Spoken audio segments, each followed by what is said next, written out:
a gente tem agora a ferramenta uma das mais utilizadas de pincéis, que é a Brush Tool, a ferramenta de pincel, certo? Onde a gente consegue criar uma suavização inteligente nos traços do pincel. Vamos ver isso mais ou menos como é que seria. Eu vou selecionar a Brush Tool, na letra B do teclado você aciona o atalho da ferramenta. Eu vou usar essa coloração aqui no foreground preto.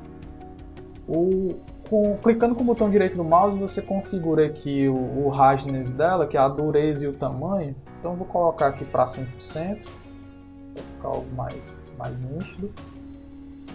Deixa eu aumentar aqui um pouco mais. Okay. E a opção que eu falo de suavização está bem aqui no topo, na barra de opções da ferramenta.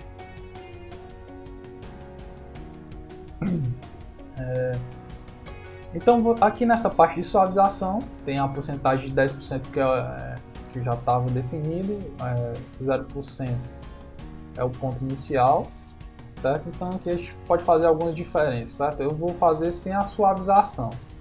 Isso é sem a suavização. Eu vou aumentar a suavização para, sei lá, para a gente ver já uma diferença. Eu vou botar aqui mais ou menos 50%. Então, arrastando bem. Vou digitar com mais. Certo? E aí agora eu vou fazer. Isso eu estou fazendo no mouse, tá, gente? Obviamente não estou utilizando a mesa, mas estou fazendo no mouse. Então vamos lá.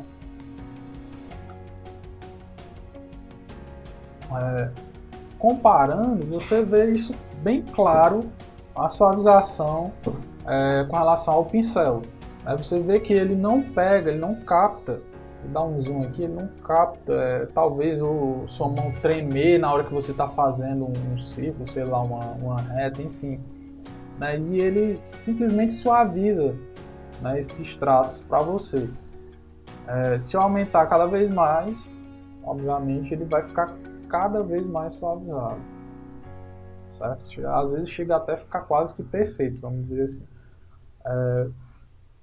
E aí existem outras opções que a gente consegue configurar nessa parte de suavização, que fica nessa engrenagem aqui das opções de suavização. Você percebe que quando eu passo aqui o mouse, ele tem um traço onde o cursor está puxando. Isso é uma das opções que a gente encontra aqui, certo? A stroke, que é justamente essa que está marcado, que o cursor vai puxar um traço para que você se baseie. O outro é o pull, que geralmente é o que é utilizado. Ele vê uma circunferência e um traço sendo puxado, certo? A outra opção, tirando aqui, desmarcando essas, são as duas, o stroke para finalizar e o catch up, certo? Também são essas duas opções que a gente tem. Saindo da parte dos pincéis, tem uma outra novidade com relação a essas ferramentas para quem utiliza, faz desenhos, que é a simetria das pinturas, certo? O que seria a simetria das pinturas? Antes de eu iniciar isso, eu vou incluir aqui uma nova aba que não está, que é a de History, certo?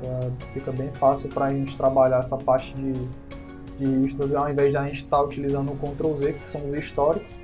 Então vou voltar aqui para o documento cru e vou ativar essa opção de simetria de pintura, certo? Você precisa ir lá nas preferências, eu vou pelo atalho, tá? Ctrl K.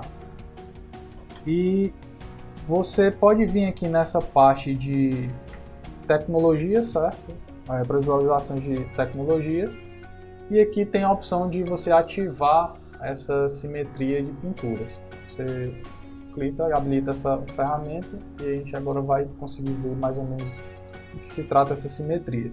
Quando você volta para a ferramenta de pincel, você já nota aqui que tem uma nova opção, que é como se fosse uma borboleta dividida ao meio, que simboliza aí o que a gente está falando da simetria. Ou seja, eu vou definir aqui no meu plano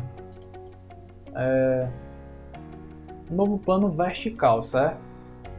E quando eu for fazer o desenho com a ferramenta de brush, desculpa, o que é que ele tem que fazer na simetria? O que eu fizer de um lado, ele vai fazer de um outro. Ou seja, quando eu traçar aqui que ele vai fazer um círculo, enfim, sei lá, um coração, ele repete isso para mim do lado direito, certo? Isso verticalmente, posso fazer horizontalmente, posso fazer em todos os quadrantes, na diagonal, posso fazer como uma curva, um círculo, uma espiral, enfim. Vale a pena você conferir se você trabalhar com relacionado a desenhos e pinturas, enfim, estampas. Funciona bastante e é bem legal a gente estar conferindo essa opção.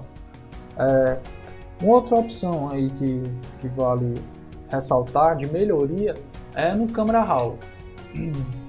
Essa opção, se você for lá em Filter, né, que é o filtro, e você vir aqui na opção de Camera Raw Filter, né, ele vai expandir. Você tanto pode já trabalhar com a imagem que está aberta, ou você pode importar com o formato RAW para dentro do Photoshop e trabalhar essa imagem, certo? Eu vou abrir uma imagem aqui qualquer, só para a gente ter noção mais ou menos do que eu estou falando.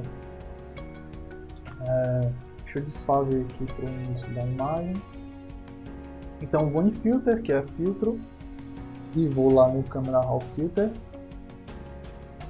E ele me dá essa opção aqui, onde eu consigo trabalhar os controles melhor da foto.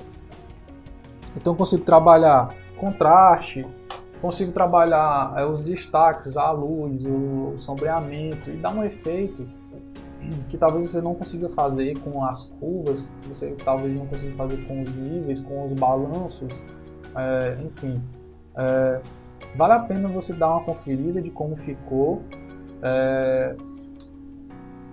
O Adobe não esqueceu, é algo bem importante para quem trabalha com esses formatos de imagem, né? A gente está conseguindo fazer edições assim, bem interessantes para a imagem, certo? Você consegue aqui talvez dar um aspecto de HDR na imagem, é bem legal a gente estar conferindo essa ferramenta, e fica essa dica, né, de melhoria que foi do Camera Raw, certo? Vamos agora para uma nova melhoria também que teve no Photoshop CC 2018, que é com relação às fontes variáveis dentro do Photoshop, com relação à ferramenta de texto, né? Para isso eu preciso de uma fonte que seja OpenType, certo? Eu vou digitar aqui um nome qualquer. Vou aumentar aqui para que vocês visualizem melhor. Digitei errado. Certo? E o que exatamente seria essa melhoria? Às vezes o cliente, alguém pede para você aumentar, sei lá, a espessura de dentro de cada letra, né, espaçamento, enfim. E agora o Photoshop proporciona esses ajustes. Mas como eu falei, a gente precisa procurar uma fonte que permita isso, certo? Então vou utilizar aqui só para exemplo essa Minion Variable Concept, para a gente ver mais ou menos o que é isso. Então, nas propriedades dessa fonte, certo? Na propriedade dessa fonte, vindo aqui no Properties,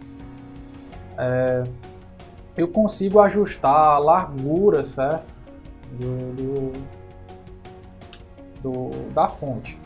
Então você vê que a espessura dela aumenta obviamente, quando eu aumento a aresta. A visualização de dentro de como está a distância também eu consigo alterar, certo? É algo que parece bem simples, mas para quem trabalha muito com fonte, te dá várias oportunidades de variação em uma mesma fonte. O que teve em algumas conferências da Adobe é que você tem uma fonte e agora você tem várias fontes em uma só. Claro que ainda não é uma gama tão grande quanto você ter uma família de fontes, mas é bem interessante essa opção e vale também a pena conferir essa melhoria.